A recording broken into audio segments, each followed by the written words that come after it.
Hello students, इस video में हम exercise 13.1 class 10 NCERT exercise 13.1 solve करेंगे। तो बेटा स्टार्ट करते हैं। फर्स्ट क्वेश्चन देखते हैं हम। क्वेश्चन नंबर फर्स्ट क्या है? कह रहे 2 cubes each of volume 64 centimetre cube. 2 cubes हैं आपके पास, एक ये क्यूब है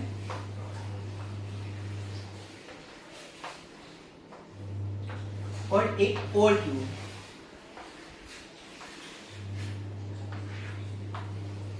इन दोनों क्यूब्स को, दोनों का वॉल्यूम कितना है? 64 सेंटीमीटर क्यूब। दोनों क्यूब्स का वॉल्यूम कितना है? 64 सेंटीमीटर क्यूब। और इन दोनों क्यूब्स को क्या कर दिया गया है? ज्वाइन कर दिया गया है, मतलब एक के साथ एक रख दिया गया है। ठीक है। फिर कह रहे हैं find the surface area of the resulting cuboid. तो ये जो क्यूबॉइड बनेगा ना, ये क्यूबॉइड बन गया। 2 क्यूब्स को अगर मैं ज्वाइन कर रहा हूं तो ये क्या बन गया? क्यूबॉइड बन गया। तो आपको इस क्यूबॉइड का एरिया क्या करना है? फाइंड करना है। तो बेटा आपको पता है total surface area of cuboid का फॉर्मूला क्या होता है? ये होता है बेटा आपके पास 2 into LB plus BH plus H। ठीक है, मतलब L क्या है? लेंथ, B ब्रेथ और H हाइट। तो देखो ये अगर इस क्यूब की साइड A है, क्या आपको पता है कि क्यूब की हर एक साइड क्या होती है? इक्वल होती है। तो आप देखिए इस क्यूबॉइड की, अगर इस क्यूब की हाइट की बात करें, अगर A है तो इस क्यूबॉइड की भी हाइट क्या रहेगी? A रहेगी। क्योंकि 2 क्यूब्स को अगर हमने ज्वाइन किया है तो उसकी हाइट पे देखो कोई फर्क नहीं पड़ रहा और ना ही उसकी ब्रेथ पे कोई फर्क पड़ रहा है। ब्रेथ भी अभी भी क्या है? A ही रहेगी। ठीक है, लेकिन फर्क किस पे पड़ेगा? उसकी लेंथ पे। आप देखो इस क्यूबॉइड की लेंथ A और सॉरी क्यूब की, और इसकी भी A, तो A प्लस A, तो लेंथ कितनी हो गई टोटल क्यूबॉइड की? 2A हो गई। यानी कि अगर मुझे A पता चल जाए तो लेंथ हो गई ट्वाइस ऑफ A, ब्रेथ हो जाएगी 8 और हाइट हो जाएगी 8। ठीक है, तो मेरा एम क्या है कि इस A को फाइंड करना। तो इसको फाइंड करना बहुत सिंपल है। आप देखिए कि वॉल्यूम ऑफ क्यूब का फॉर्मूला क्या होता है? वॉल्यूम ऑफ क्यूब क्या होता है? वॉल्यूम ऑफ क्यूब आपको गिवन है 64 और इसका फॉर्मूला होता है A cube is equal to 64। तो A कितना हो जाएगा? यहाँ से 4 सेंटीमीटर हो जाएगा बेटा। A कितना हो जाएगा? 4 सेंटीमीटर, क्योंकि 64 किसका क्यूब है? 4 का। तो A कितना हो गया? 4 हो गया। ठीक है, तो A कितना आ गया आपके पास? 4 आ गया। तो लेंथ ऑफ क्यूबॉइड कितनी हो जाएगी? लेंथ हो जाएगी 2A, यानी कि 2 इंटू 4 8। ब्रेथ कितनी हो जाएगी बेटा इसकी क्यूबॉइड की? ये हो जाएगी 4, उस पर कोई फर्क नहीं पड़ेगा। और जो हाइट है क्यूबॉइड की, हाइट है वो भी कितनी हो जाएगी? 4 सेंटीमीटर ही रहेगी, क्योंकि हाइट पे भी 2 क्यूब्स को ज्वाइन करने पे जो क्यूबॉइड बना उसमें हाइट में भी कोई फर्क नहीं पड़ा है। अब हम क्या करेंगे? जस्ट सिंपली क्या कर देंगे? वैल्यूज रखेंगे। तो L इंटू बी, L कितना है? 8 इंटू 4 प्लस ब्रेथ है 4 इंटू हाइट है 4 plus again height 4 and length is 8। तो ये हो गया आपके पास 2 इंटू 8 4 जा 32, 4 4 जा 16 एंड 8 4 जा 32। 32 plus 32 is 64 and 64 plus 16 is 80 and 82 जा कितना हो गया आपके पास? 160 सेंटीमीटर स्क्वायर। तो ये आ गया आपके पास रिजल्टिंग क्यूबॉइड का सरफेस एरिया। ठीक है, तो ये आपका फर्स्ट क्वेश्चन था। अब देखते हैं बेटा सेकंड क्वेश्चन क्या है। सेकंड क्वेश्चन क्या है?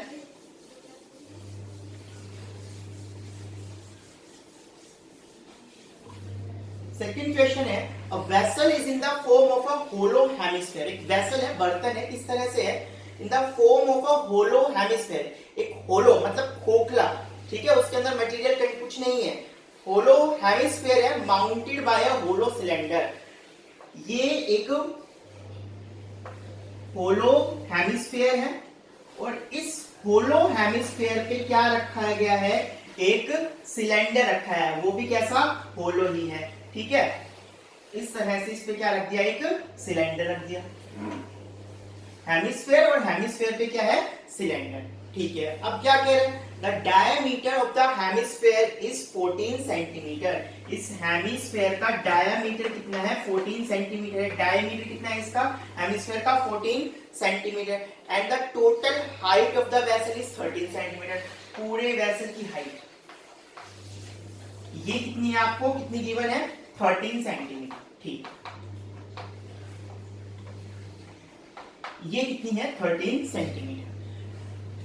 अब कह रहे हैं find the inner surface area of the vessel. आपको इस वेसल का इनर सरफेस एरिया फाइंड करना है। एक तो बेटा ये चीज देखते हैं कि जो हाइट गिवन है ना, टोटल हाइट, इसमें क्या क्या है। एक तो सिलेंडर की हाइट है, यहां से यहां तक तो देखो सिलेंडर की हाइट है, और साथ में ये क्या है, रेडियस है इस हेमिस्फीयर। ठीक है, तो अगर मैं टोटल हाइट में से इस हेमिस्फीयर की रेडियस को माइनस कर दूं तो मुझे सिलेंडर की हाइट मिल जाएगी।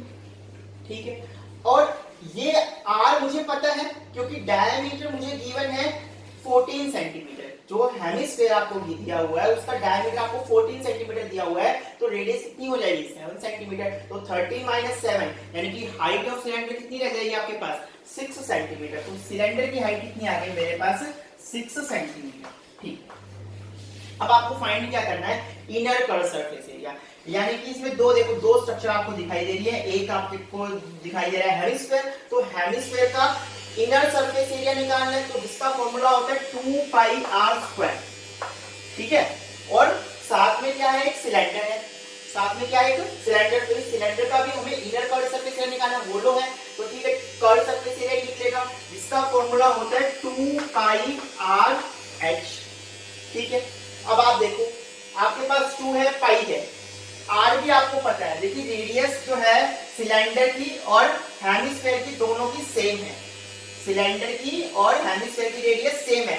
और अब हम हाइट की बात करें तो सिलेंडर की हाइट हमने फाइंड कर ली कितनी 6 सेंटीमीटर। तो ये हो जाएगा total surface area of vessel. एक बात और ध्यान रखें, टोटल सरफेस एरिया ऑफ इस वेसल अगर पूछा गया तो इसका मतलब ये नहीं है कि आप दोनों ही स्ट्रक्चर्स का टोटल सरफेस एरिया फाइंड कर लेंगे। ऐसा नहीं है कि आप दोनों ही स्ट्रक्चर्स का टोटल सरफेस एरिया फाइंड करेंगे। आप देखेंगे कि आपको कितना एरिया आपको पूछा गया है, दोनों का इनर कर्व सरफेस एरिया पूछा है। देखो तो इनर कर्व सरफेस एरिया का फॉर्मूला आप अप्लाई करेंगे 2 पाई r स्क्वायर प्लस 2 पाई r h। अब देखो आप इसमें से कॉमन क्या ले सकते हैं, इसमें से आप कॉमन ले सकते हैं 2 पाई r, यहां से क्या बचेगा r, प्लस यहां से क्या बचेगा h बचेगा, यहां से क्या बच गया r और यहां से क्या बच गया h। अब आप देखो 2 पाई की वैल्यू आप रखेंगे 22/7, रेडियस कितनी है बेटा 14 अगर डायमीटर, तो रेडियस कितनी हो गई 7, और फिर से देखिए रेडियस कितनी है 7 प्लस हाइट कितनी हो गई, सिलेंडर की हाइट की बात कर रहे हैं तो 6। तो ये हो गया आपके पास 2 into 22/7 into 7 into 7 plus 6 is 30। 7 will cancel out 7, 22 2 जा 44, और 44 को आप 13 से मल्टीप्लाई करें, 44 इंटू 13 तो कितना आएगा 13 4 जा 52, कैरी किया 5, एंड 13 4 जा 52 एंड 5 57, तो ये आपके पास आ गया 572 सेंटीमीटर स्क्वायर। तो ये बन गया आपका inner curve surface area of the vessel, given vessel. ठीक है, तो ये आपका क्वेश्चन नंबर 2 जो था वो क्या हो गया, कंप्लीट हो गया। ठीक है, अब नेक्स्ट क्वेश्चन की बात करते हैं बेटा, क्वेश्चन नंबर 3। क्वेश्चन नंबर 3 में देखो आपको क्या बोला गया है कि a toy is in the form of a cone of radius 3.5 centimeter mounted on a hemisphere। आप देखें पिछले क्वेश्चन जैसा ही क्वेश्चन है ये भी, बस इसमें फर्क क्या है, पिछले क्वेश्चन में हेमिस्फीयर पे सिलेंडर रखा हुआ था, और इस क्वेश्चन में क्या किया, इस क्वेश्चन में हेमिस्फीयर पे, ये हेमिस्फीयर है और इस हेमिस्फीयर पे क्या रख दिया गया, कोन रख दिया गया है। क्या रख दिया गया है, कोन रख दिया गया है। ठीक है, हेमिस्फीयर पे क्या रख दिया इस बार, कोन। ठीक है भाई, अब आप देखो, अब कह रहे हैं कोन ऑफ रेडियस 3.5 सेंटीमीटर। ये जो कोन है ना, इस कोन की जो रेडियस है वो है 3.5 सेंटीमीटर। ठीक है, 3.5 सेंटीमीटर रेडियस हो गई कोन की। अभी क्या कह रहे हैं, on a hemisphere of same radius, मतलब रेडियस जो कोन है और जो हेमिस्फीयर है दोनों की ही रेडियस सेम है। The total height of the toy is 15.5 centimetre. ये टोटल हाइट दी हुई है आपको 15.5 सेंटीमीटर, ये total height of the toy. ठीक है, तो अब आप देखो इस टोटल हाइट में क्या क्या है। इस टोटल हाइट में है एक तो हाइट ऑफ कोन, ठीक, और एक है आपके पास radius of cone, sorry radius of hemisphere, radius of hemisphere. तो ये 15.5 किससे मिलकर के बना है, एक तो कोन की हाइट से और ये इसकी रेडियस से, हेमिस्फीयर की। ठीक है, अब आपको बोला गया find the total surface area of toy. इस टॉय का टोटल सरफेस एरिया, आप बाहर से टॉय को देखेंगे तो आपको क्या दिखाई देगा? एक तो बाहर से ये इस तरह से कर्व सरफेस एरिया दिखाई देगा, किसका? हेमिस्फीयर का। और कर्व सरफेस एरिया आपको दिखाई देगा कॉर्न का, क्योंकि देखो दोनों के जो बेस है वो क्या है? हाइट है, छुपे हुए हैं, तो हम उसको काउंट नहीं करेंगे। तो total surface area of the toy दिया गया, इसका मतलब ये नहीं है कि आप कोन की भी टोटल सरफेस एरिया और हेमिस्फीयर की भी टोटल सरफेस एरिया को ऐड कर रहे हैं। आपको दोनों क्या दिखाई दे रहा है? आपको सिर्फ विजिबल जो है वो है हेमिस्फीयर का भी कर्व सरफेस पार्ट दिखाई दे रहा है और कोन का भी कर्व सरफेस पार्ट दिखाई दे रहा है। तो आप दोनों के कर्व सरफेस एरिया को ही क्या करेंगे? ऐड करेंगे। ठीक है, अब आप देखो total surface area of toy क्या हो जाएगा बेटा? ये हो जाएगा आपके पास curve surface area of toy cone plus curve surface area of hemisphere. ठीक है भैया, curve surface area of cone का फॉर्मूला क्या होता है भैया? ये तो होता है pi r l plus curve surface area of hemisphere क्या होता है? ये होता है 2 pi r square. Curve surface area of cone क्या होता है? पाई आर एल, और प्लस में कर्व सरफेस ऑफ हेमिस्फीयर क्या होता है? 2 पाई आर स्क्वायर। दोनों की रेडियस हमें पता है, पाई की वैल्यू भी हमें पता है, बस एक ही चीज हमारे लिए अननोन है, वो क्या है? एल, कोन की स्लैंट हाइट। तो बेटा कोन की स्लैंट हाइट निकालनी पड़ेगी। तो देखिए कि कोन की स्लैंट हाइट ये आपको पता है 3.5 है, और ये आपको पता चल जाएगी। कैसे पता चलेगी? आप टोटल हाइट में से इस रेडियस को माइनस कर देंगे। ये रेडियस कितनी है? 3.5। तो 15.5 में से आप 3.5 निकाल देंगे तो क्या बचेगा? 12 बच जाएगा। तो ये हो गई आपके पास 12 सेंटीमीटर।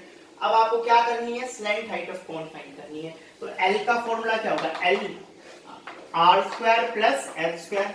9th क्लास में आपने सीखा था कि स्लैंट हाइट ऑफ कोन कैसे निकालते हैं? Square root of radius square plus height square.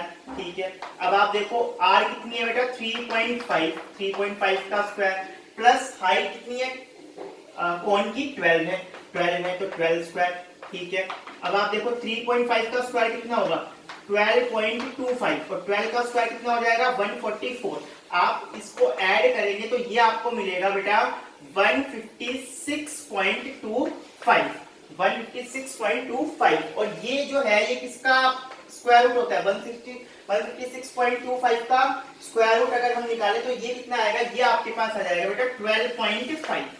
अगर आप 156.25 का स्क्वायर रूट फाइंड करेंगे तो वो आपको मिलेगा 12.5 मिलेगा। देखो इसका स्क्वायर रूट निकालने का बड़ा सिंपल सा तरीका है। लास्ट में अगर 25 है तो देखो 25 है तो आप यहाँ कितना आ जाएगा? 5 आ जाएगा डेफिनेटली। और अब 156 देख लीजिए आप, कौन से दो कॉन्सेक्यूटिव नंबर्स का प्रोडक्ट है? 13 और 12 का है, तो छोटे वाला नंबर लीजिए। तो 12.5 का ये क्या हो गया? 156.25 का स्क्वायर कितना हो गया? 12.5 हो गया। ठीक है, अब देखिए अब सारी वैल्यूज हमें पता है। यहाँ पर इसमें से कॉमन निकाल लेंगे हम, पाई और आर। दोनों में पाई है, कॉमन आ जाएगा, आर भी दोनों में कॉमन है, कॉमन आ जाएगा।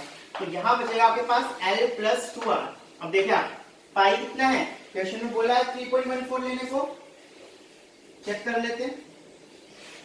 नहीं, 22/7 ही आपको रखना है। तो ध्यान रखना पाई का भी कई बार क्या होता है 3.14 क्वेश्चन में गिवन होता है और हम उसको देखना भूल जाते हैं, तो आप उसका भी ध्यान रखेंगे। आर कितनी है? 3.5 है, इसको हम 35/10 लिख सकते हैं। एल कितना है आपके पास?